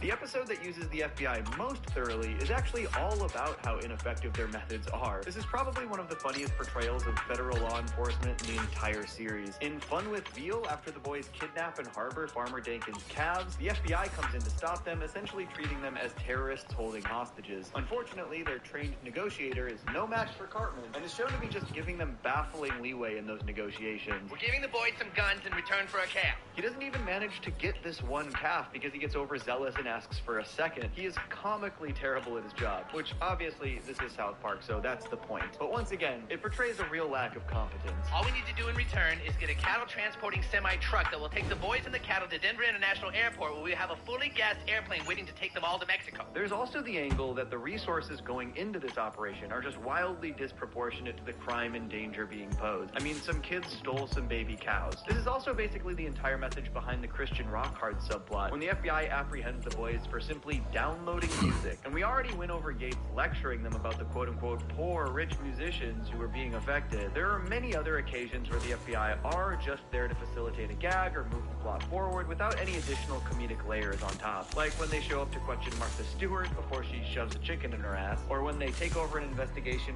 there to facilitate a gag or move the plot forward without any additional comedic layers on top. Like when they show up to question Martha Stewart. Transcendent beauty is often dangerous and alluring. Dawson in Little Crime Stoppers, paralleling the kids who were playing FBI earlier in the episode. Or when they arrest Randy in Not Suitable for Children because he has photos of minors, the other kind of minors, ERS. It seems like they tend to use the FBI to portray their strange priorities or occasionally the disorderly bureaucracy of the federal government. Though the time they did this most effectively was through the CIA, so let's talk about them next. The CIA's couple major appearances definitely make them the most used federal agency after the FBI, first appearing in the Starvin' Marvin sequel, Starvin' Marvin in Space. Two CIA agents are pursuing Marvin, who's flying around Earth in an alien spacecraft, and they interrogate the boys while on the case. This episode is deeply silly, as you can see, like when these agents torture the boys by rubbing a balloon to make that awful noise, but it also doesn't portray them as particularly competent either. They're distracted by the boys dressed as Tom Brokaw, and everyone immediately escapes on the ship that they had just seized. They end up joining forces with Sally Struthers in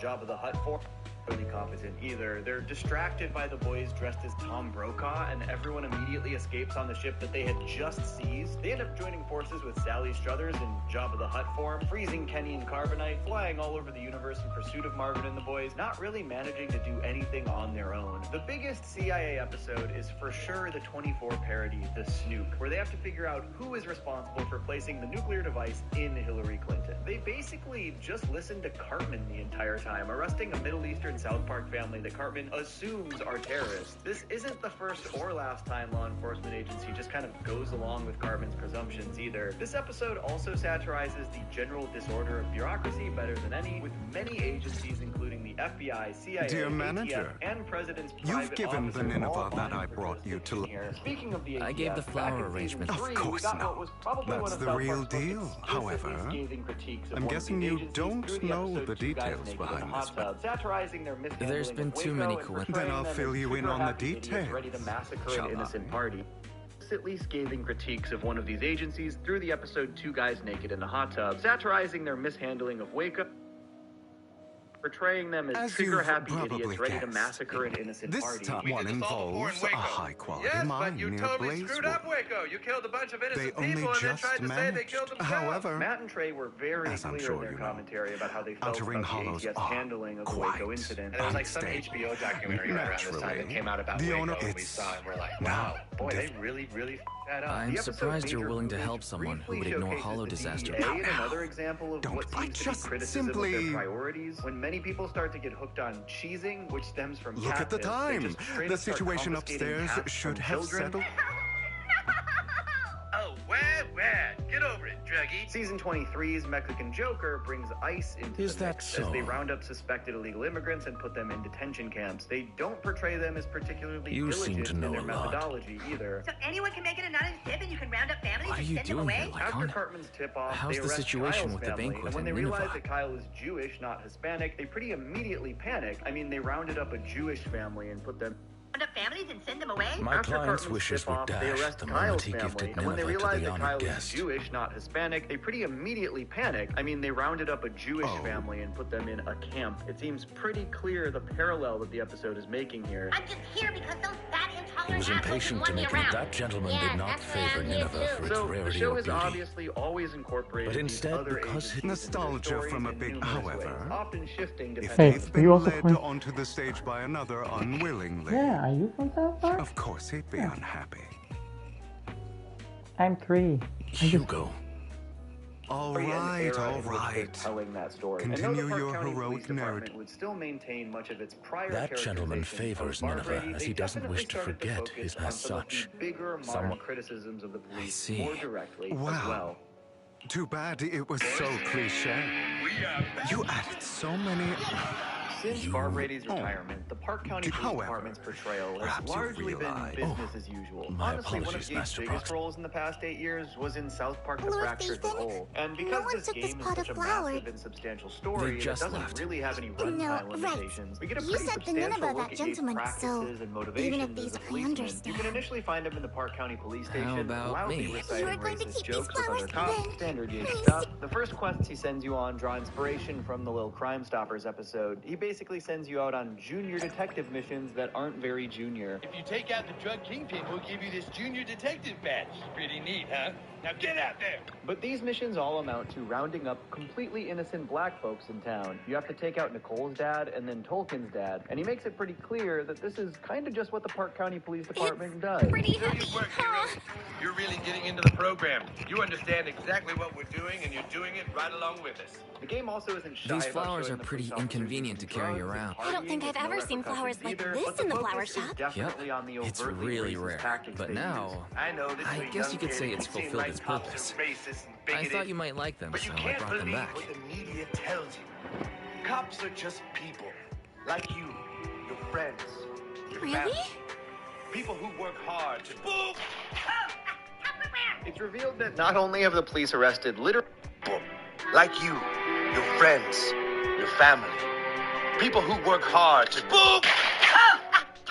It's revealed that not only have the Getting police arrested flowers. literally every black Been adult around in for so South Park, long, but that but only Gates has came been back with this perpetually single cheesing pot of and Perhaps had even that's more what others sinister do. motivations Wait, behind a you lot are of his that actions in this superficially game. shallow, As are per you, usual Wallace? with the Park County Nope, Police, not they were that thinking deep. of So, themselves but and what not they the can and white? can't get away with, Because- and not about the citizens of the town's well-being. That mayor has been sitting in her office telling us we have to change our ways.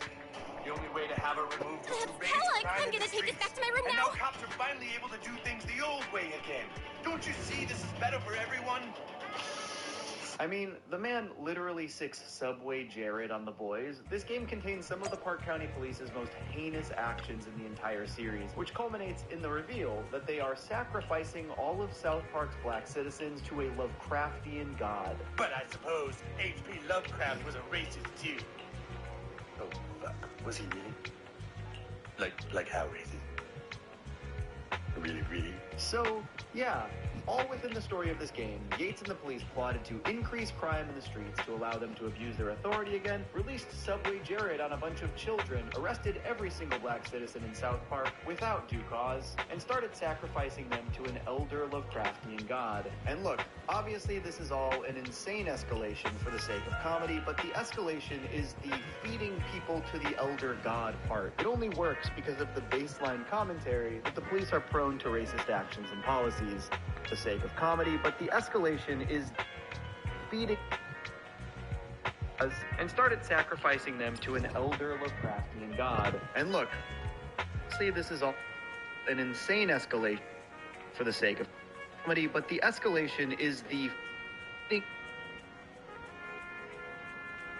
people to the elder god part. It only works because Afghan god. And look, obviously this is all an insane escalation for the sake of comedy, but the escalation is the feeding without due cause and started sacrificing them to an elder Lovecraftian god. And look, obviously this is all an insane escalation for the sake of comedy, but the escalation is the feeding people to the elder god part. It only works because of the baseline commentary that the police are prone to racist actions and policies. Season 22 basically has a season-long through line about school shootings, where they basically just continually happen in the background of every story, accepted as the new norm. And they don't exactly show the police as particularly helpful in preventing them. They actually even just presume that any death is a school shooting, even when not in school. There was a school shooting out in the woods? Outside of school is the one to place Do kids are supposed to be Gardening. safe. In this episode, Time to Get Cereal, Yates is continually looking for a kid to begin the ongoing matter of befallings on, refusing to even entertain the idea that it's not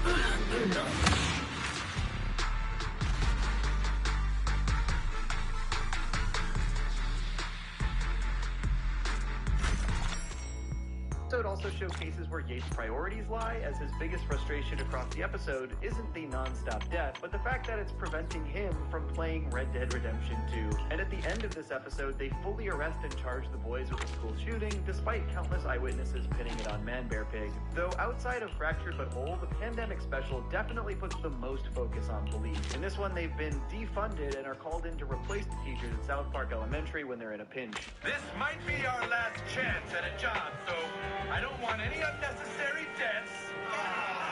It's pretty funny to see the police try to use their typical police tactics in the classroom. When Kyle and Cartman start fighting, all they can manage to do is pull their guns, and of course they shoot Tolkien. Got it!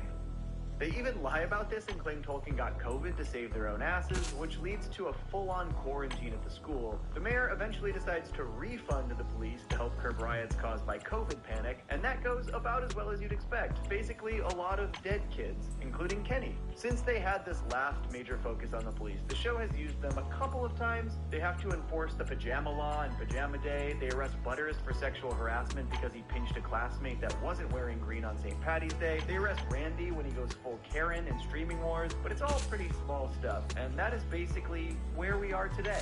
So, we need to answer the question. After nearly 30 years of episodes, multiple eras, and styles of police satire, does South Park respect the police? I mean, come on, I think that answer is pretty clear based on the overwhelmingly negative portrayal of nearly all police in the show. Obviously, South Park is satire. There are a couple of episodes and moments where, despite their lack of competence and generally awful behavior, the show has portrayed police as effective, mostly for comedic effect. But Barb Brady retiring and the town instantly falling into riots and chaos comes to mind as one of these instances. I'm definitely not going to pretend like Matt and Trey are in the abolish the police combination camp. of They even poke fun at the simplicity and sentiment modernity. of 19 through South Park's phony progressive attitude. Wow. We've only had a Whole Foods for a month, and already we don't need cops. So cool. My favorite line of the season is Randy goes, wow, we've only had a Whole Foods a few weeks and we already don't need cops. We don't need cops. Like, Yeah, it's pretty awesome. That's it. Yeah, I love that. That's the whole season in a nutshell. Like that kind of added, like Randy sort of encapsulating that kind of dumb production of that whole thing. They've also talked in commentaries about how they have a friend in the police department that they go to for insight when writing police-centric stories on South Park. So obviously they aren't ACAB people. But honestly, that doesn't really come across in the show, because even though South Park focuses on some specific police who are very dumb and or corrupt and or racist, they don't really ever show other police officers who are actually good at their jobs to juxtapose them with. In fact, when they do showcase police outside of South Park, they often are also dumb and or corrupt and or racist. Like 97% of the time the police are involved in any South Park story, they are either actively messing things up, showcasing complete incompetence, undergoing wildly corrupt actions, displaying perverse racism, The warm or just wooden being base. incredibly stupid. So, no, the text of the show largely does not respect the police, does not respect authorita even. It's pretty clear, which I guess begs the question, if it was so clear, why did I make this video? To which I say... Freeze! Ha! You're busted, buddy! I'm a cop! Johnny! Killer!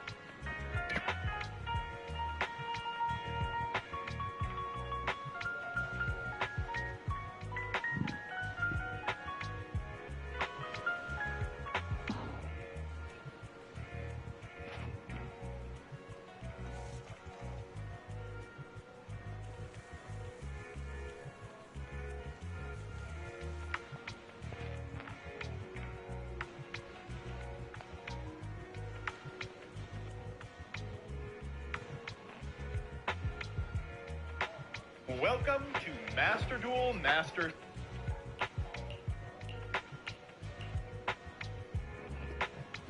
Each week, we'll let 4 of your favorite streamers chef up a Master Duel deck using a secret ingredient provided by the community. Their goal, both to beat the competition in duels and to impress our celebrity judge. Who will be the master? Let him cook. Previously on Master Duel Master Chef. This whole episode's about cheating. You're not allowed to do this. This whole episode's about cheating, baby. Oh, you're not about cheating. What's one more? What's one more, baby? What's one more, huh?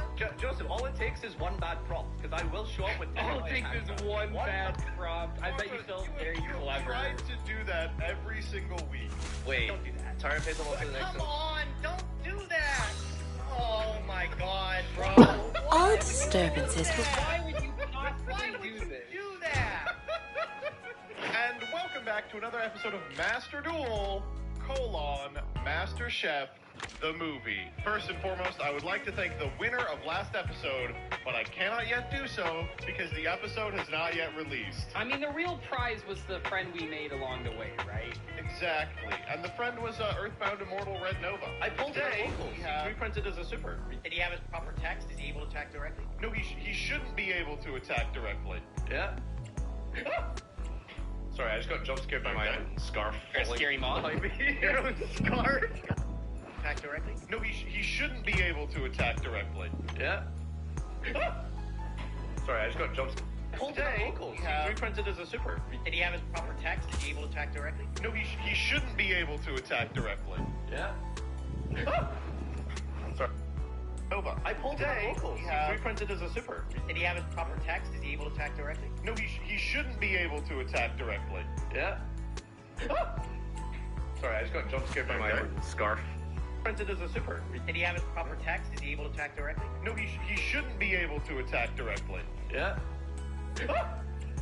Sorry, I just got jump scared by my own scarf. Or a scary moth. Your own scarf. The Phantom Knights are after him. Look out. Wait, we're not going to breeze over that. Gage, that was very funny. That was good. Today we have an ingredient provided to us by a friend of the channel, Chaotic Meatball. All right?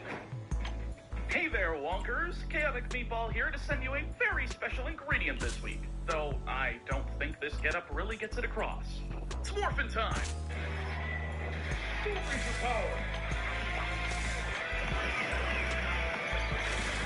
That's right, folks. I have been drafted in to provide something very special. Something more phenomenal. And that's why this week I task you to make decks based One around cannot the help entire but- genre of Tokusatsu. King Kong, Godzilla, Kamen Rider, Ultraman, Super Sentai, and Power Rangers. Basically multicolored heroes or giant rubber-suited monsters. And that includes mecha as well. And nothing villainous. If I find negates or floodgates in your deck, your connection to the Morphin Grid will forever be severed. Good luck. I don't know what that means. Like the whole what was his name? Okay, so I think Hero would be just a little too obvious, right? Like Joseph brings Hero. Oh, what a surprise. So I'm gonna start with another archetype that is similar. I'm talking about the Super Quants. I've spent a lot of time thinking about and caring about these cards, and they are a pretty self-contained package. We really don't need to play more than the cards you see in front of you. Maybe a couple of emergency teleports. That leaves us a lot of room for other stuff. Okay, so like, what are the options? What are the options? Inzektor, Super Quant, Kaijus, Centurion. I don't think the Centurion's actually there. Super Quant boss monsters not allowed. Yeah, I guess we'll just play like a go second Inzektor deck. I don't really know what an Inzektor deck list would look like in the big year 2025. Like the shiny black sea guy. We have to play some of the V-Trooper stuff so that we can play the Resonant Insect. I don't think... Do you think he meant the good guy side when he said heroes? I guess so. So, I mean, I'm a little bit out of the loop with this stuff. Like, I feel like I recognize, like, some of this. Who is this guy, dude? Is this like a bug man? Kamen Rider. Okay, that doesn't explain it to me, guys. I don't know who that is. So let me look up this Kamen Rider. Who this guy is that people are telling me about. Japanese superhero consisting of Tokusatsu. That's the word he said, the big word. Kamen Rider media usually revolves around the titular defined group of motorcycle-riding superheroes with an insect motif. So that's literally just insectors. That's why they have, like, the bike and stuff, huh? Maybe if you guys ask nicely, we can just craft the dragonflies, bro. You can play Match Change 2. Match Change 2 is very funny. Yeah, that actually is... The King of Flowers. Darts and Earths. Okay, we can make Dark Claw. Fuck off, I'm not crafting Dark Claw. I can go Anki. Card destroys multiple balances. A great special level 4 lower hero from your deck. Are you a hero? You're my hero, right? Technically. What if we went back with that Doko Rider stuff and just tried to build a deck where we summon this guy? Is it on theme to give him a bunch of equip spells, perhaps? Oh yeah, Vendreads would be really cool if I knew how they would. God, I'm just really stupid. I think that's the problem. He's a villain. See, this is what we're having the whole stream. Some people say he's a villain. Some people say he's not a villain. I think he's an anti here. I think he's ambiguous. This is the type of guy that in season 1 is like a bad guy, and then after that, the big bads get so much bigger and badder that he no longer is a villain. Does that check? I think that's what I picture. I have an idea, chat. Hear me out. What if we set up, like, a story, and we have it so Shiny Black Sea Squatter is, like, rescuing the city. One cannot It's help like but Kyoto waterfront. So we give our opponent a kaiju, and then we have a little bee trooper package that dumps Goki Pool to summon Squatter from deck and destroy a kaiju. And then, like, maybe attack or something like that for a shit ton of damage. Thoughts? Okay, so I think this is what we're rolling with. We've got the Super Quantums into Magnus, King of the Computer. Pretty self-explanatory, probably the most famous archetype in this genre, but that's not all we're packing. We've got a big, rubbery King Kong-style monster, which we will use provided anyone actually triggers its summoning condition. We've got kaijus coming out of our ears, but we've also got the anti-kaiju War Machine Mecha Thunder Giant. I really like this card. I think it's quite powerful, and we can theoretically get it into the graveyard by using the field effect of Next Ship Magna Carrier. We're also playing Mask Change 2, which can pivot any of our Super Quantums into a whole host of powerful mask-changed monsters, with the exception of Dark Law, because we're not about all that dark. We are virtuous individuals here. You can also, like, maybe rank up a Kumungus into a Dion, which would be really funny. And then finally, it's not particularly competitive, but Super Quantal Mech Sword Magnus Slayer is a big, enormous sword, which I think is important to have. Welcome back to the deck profile segment, coming off of that incredible Master Chef episode last week where we were playing good cards. Now we've downgraded to playing bad cards, but they're all very on theme. I've tried to keep it following the prompt, sacred prompt, the prompt, think of the prompt. So this is just Insectors. It's just Insectors with some kaijus and some funny cards here and there. Like Final Insection, which if we pull that off, that'll be hilarious. But the whole idea with Insectors is you pop tulips symbolize tolerance and a rest. dragonfly and a centipede and ladybug and stuff like that, and do some combos. And here's a Zektrike as well. Yeah, I'm sure that'll do stuff. We've also got the mask change here to stay on theme as well. We're changing our mask into cool cards. We're not making Sometimes simply looking at flowers is a healing experience. The sunshine today is lovely. Changing, morphing, upgrading, insecting, Kamen Rider related cards. And I think I went with Insecta because I figured that these are the ones that are not going to be crafted because they're complaining about UR dust and stuff. So I feel like I'm going to be the only one playing Insectors. All right, let's jump into the duels. See how this one goes. Okay, we took too long. I'm so confused. Simply looking at flowers is a healing experience. It summons a Kamen Rider in Dokuru Rider? I thought it was just... Anyway, it summons this guy, allegedly. It plays kaijus. We forgot to put in a monkey, Ape Fighter real quick. Let's just throw Ape Fighter in. So now we got King Kong in there. Looks really great. I'm a serious competitor. Let's jump in the game. For today's Master Chef, we decided to visit a theme that we had before. It just so happens that the insects happen to double back on Chaotic Done for Meatball's today. prompt today. Or at least for So this we stream. decided to revisit Might come back each later. trooper with a little bit of a different Bye. shell. We're actually taking Doug's route. We're doing Giant Ballpark.